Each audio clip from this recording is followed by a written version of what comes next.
Ok, và hôm nay thì mình sẽ chia sẻ với mọi người hành trình của mình đến với VinUniversity với cái thành tích học tập là dưới mức trung bình. Ok, đi thôi. Thì video này thì sẽ chia làm 3 phần. Đầu tiên là lý do mình chọn vào VinUni, tiếp theo là hành trình mình đến VinUni như thế nào, và cuối cùng bài học mình rút ra và thành quả của mình đã đạt được sau rất là nhiều những tháng ngày cố gắng. Ok, mình bắt đầu với phần 1 nha.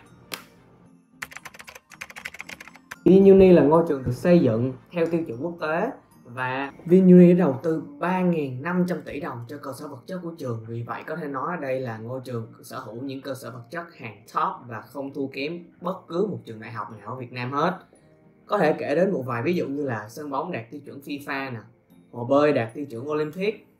Ngoài ra thì đội ngũ giảng dạy ở VinUni là bao gồm những thầy cô có rất nhiều kinh nghiệm giảng dạy ở trên thế giới, cũng như là có một cái tầm nhìn toàn cầu. Đó cũng là một cái lý do rất là chính đáng để mình có thể lựa chọn vào VinUni. Ngoài ra thì các đối tác trường đại học của VinUni là những trường đại học ở Ivy League, ví dụ như là trường đại học Cornell và trường đại học Pennsylvania. Và cuối cùng đó là tiêu chí tuyển chọn của VinUni. VinUni thì không chỉ quan tâm tới yếu tố học thuật của ứng viên, mà họ còn quan tâm tới những hoạt động ngoại khóa, và quan trọng hơn đó là mục đích và tầm nhìn của ứng viên cho tương lai. Ban đầu thì mình bắt đầu tìm hiểu về VinUni vào tháng 2 năm 2020, và ở thời kỳ đó thì vẫn còn là vòng tuyển sinh regular round. Để mọi người hiểu rõ hơn thì VinUni gồm có 3 kỳ tuyển sinh. Đầu tiên là early round, regular round và final round. Và ở thời điểm đó thì mình rất là cố gắng để mà có thể tìm hiểu được những cái thông tin về VinUni.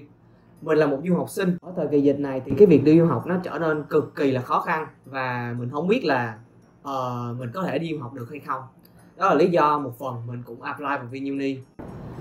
Nhưng mà sau khi mà mình đọc về những cái số liệu của VinUni thì mình kiểu wow, mình cực kỳ là rụt rè luôn và tự ti luôn. Đoạn này thì mọi người sẽ hiểu là tại sao mình nhận mình là một học sinh trung bình ở VinUni nha. Mình sẽ nói qua một xíu về số liệu thống kê của các bạn học ở VinUni ở năm ngoái ha. Kỳ tuyển sinh năm ngoái thì đã nhận được 4.500 hồ sơ, và ở trong đó thì chỉ có 230 bạn cuối cùng là đã chọn nhập học tại VinUni mà thôi.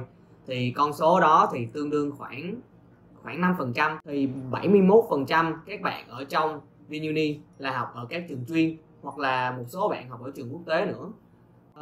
IELTS và SAT trung bình của các bạn học sinh trong VinUni đó là 7.0 IELTS và 1.416 điểm SAT. Bên cạnh đó thì cứ 5 bạn thì sẽ có một bạn đạt giải thành phố hoặc là đạt giải Olympic. Thì cái điều này tạo nên một cái sự cạnh tranh cực kỳ kinh khủng khi mà mọi người apply vào VinUni.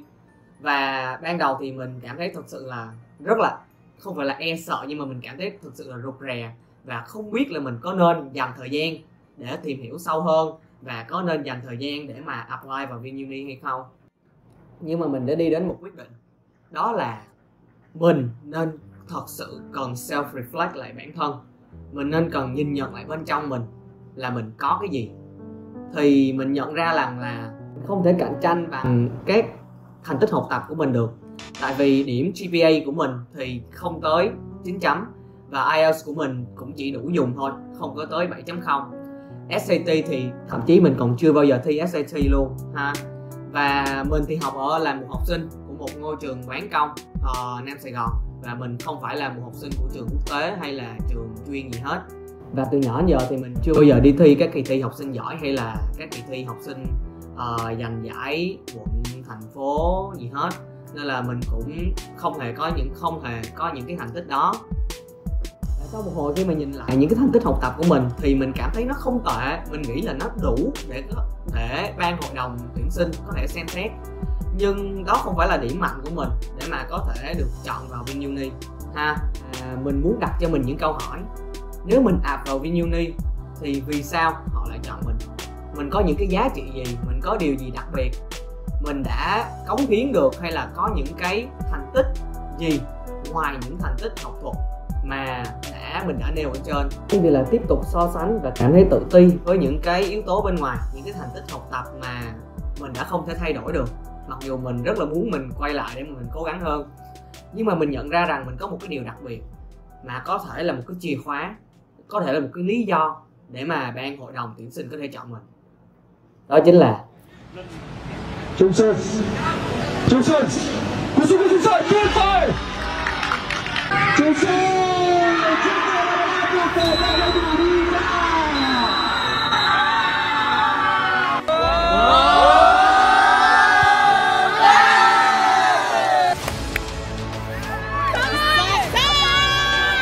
sao này mấy chỗ chạy cuốn rồi nãy căng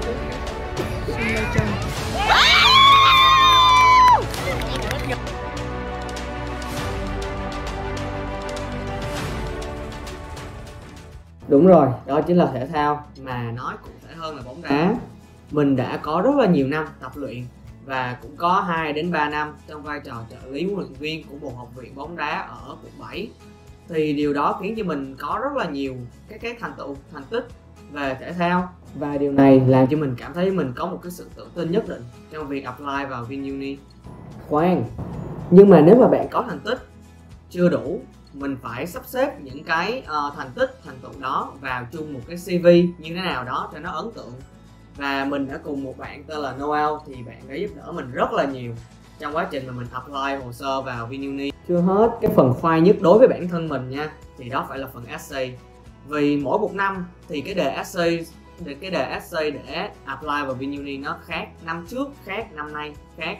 Và năm nay thì chỉ được giới hạn 400 chữ thôi. Cái đề thì mình sẽ để ở đây ha. Và làm sao để mà tạo được một cái bài essay có được một cái sự ấn tượng, một cái bài essay mà nhấn mạnh về những cái điểm mạnh của bản thân mình và cho người chấm bài thấy rằng mình là một người có sự tự tin và tin rằng mình là một người có chuyên môn và khát vọng về cái lĩnh vực của mình, mà cái lĩnh vực đó không phải ai cũng muốn theo đuổi. Đó là góp một cái phần sức lực nhỏ bé của mình để mà vào cái sự phát triển chung của nền thể thao Việt Nam và nói chung, và nền bóng đá Việt Nam nói riêng. Ok, chúng ta sẽ đến với phần 3 và đó chính là thành quả và bài học mình rút ra sau cái thời gian, một cái khoảng thời gian rất là dài trong việc apply hồ sơ, đợi phỏng vấn và cuối cùng nhận kết quả. Rất là nhiều lần mình đã chỉnh sửa hồ sơ, gửi tới gửi lui, và thậm chí là mình đã muốn bỏ cuộc khi mà cái bài essay nó làm cho mình tốn rất là nhiều thời gian. Nhưng mà thậm chí là mình đã delay từ vòng regular round xuống cả vòng final round luôn. Thì đây là một cái mistake của mình mà các bạn chắc là không nên làm cái này, vì khi mà làm như vậy thì mình đã giảm cái cơ hội mà được nhận học bổng của mình rất là nhiều. Thì các bạn nên nộp hồ sơ sớm nhất, thậm chí là nộp hồ sơ ngay vòng early round luôn ha, để mà cái cơ hội mà các bạn được xét nó đến nhanh hơn đó. Và nhưng mà cuối cùng thì mình cũng đã nộp hồ sơ. Mình đã nộp hồ sơ với một cái tâm thế là mình đã làm hết sức, và có một cái câu nói rằng là hoàn thành thì hơn hoàn hảo, và thật sự là như vậy. Hồ sơ của mình không hoàn hảo nhưng cuối cùng thì mình cũng đã hoàn thành nó, và nó đem lại cho mình thực sự là một cái thành quả, và mình cảm thấy tự hào. Mình đã nhận được mail chúc mừng của trường và tiếp tục bước tiếp theo vào vòng phỏng vấn. Và ở vòng phỏng vấn thì mình cũng đã rất là chuẩn bị. Mình đã chuẩn bị rất là nhiều, rất là kỹ. Mình đã tìm hiểu cực kỳ kỹ về trường luôn. Và cuối cùng thì mình đã chính thức được nhận vào trường đại học VinUni. Mặc dù là mình không có được nhận học bổng toàn phần hay là học bổng 90-100%, mình cảm thấy ổn vì điều đó. Vì sao? Vì hồ sơ của mình không phải là một hồ sơ quá xuất sắc hoặc thậm chí là xuất chúng để mà có thể đạt được những học bổng đó. Và mọi người phải hiểu rằng để mà vào được tới đây thì mình cũng đã cảm thấy rất là tự hào về bản thân rồi. Vì các bạn đã vào VinUni thì mình nghĩ là những bạn ở đây rất tài năng. Dù các bạn có được nhận học bổng hay không thì các bạn cũng rất là tài năng rồi, thực sự là như vậy. Sau một quá trình rất là dài apply vào VinUni thì mình nhận ra rằng bạn và mình là một cái phiên bản giới hạn của chính chúng ta, và chúng ta có những cái điểm mạnh và mình phải dựa vào đó để làm nổi bật mình lên. Thực sự là chúng ta cần có những cái giá trị, mình cần hiểu được rõ ràng mình có những cái giá trị gì mà mình có thể đem lại, và mình có muốn cống hiến cho cái xã hội, cho cái đất nước này trong tương lai, hoặc thậm chí là một cái cộng đồng nho nhỏ thôi, thì đó cũng là những cái thứ rất là đáng trân trọng. Với mình thì cái sự thành thật và rõ ràng về cái mục đích, về cái khát vọng của mình cho cái tương lai là một cái yếu tố rất là quan trọng cho cái quá trình này. Và chắc chắn rằng hội đồng tuyển sinh luôn muốn thấy ở một ứng viên cái sự rõ ràng về cái mục đích về cái giá trị mà bạn đó có thể tạo ra cho xã hội trong tương lai. Mình tin là như vậy. Mình cũng muốn nhắn nhủ cũng như là muốn chia sẻ lại với các bạn hoặc các em có ước muốn để apply vào VinUni, thì hay thậm chí là những cái trường đại học khác trên thế giới, những trường đại học rất nổi tiếng ở Mỹ, ở Anh, Canada, Úc, thì mình nghĩ rằng chúng ta nên cho chúng ta một cơ hội để vượt ra khỏi những gì mà chúng ta đang bị giới hạn trong đầu. Mình hãy cố gắng thử hết sức mình. Nếu mà bạn đã nghe tới đây thì mình rất là trân trọng thời gian cũng như là sự kiên trì của bạn. Nếu mà mọi người cần mình làm thêm một video nữa về nói kỹ hơn về hồ sơ của mình, hay là mình đã vượt qua vòng phỏng vấn như thế nào, thì mọi người hãy comment bên dưới, cùng với đó là đăng ký kênh của mình và like để mọi video này đến được với nhiều người hơn. Và mình rất cảm ơn mọi người đã xem được tới đây. Rồi, cảm ơn mọi người rất nhiều. Bye bye.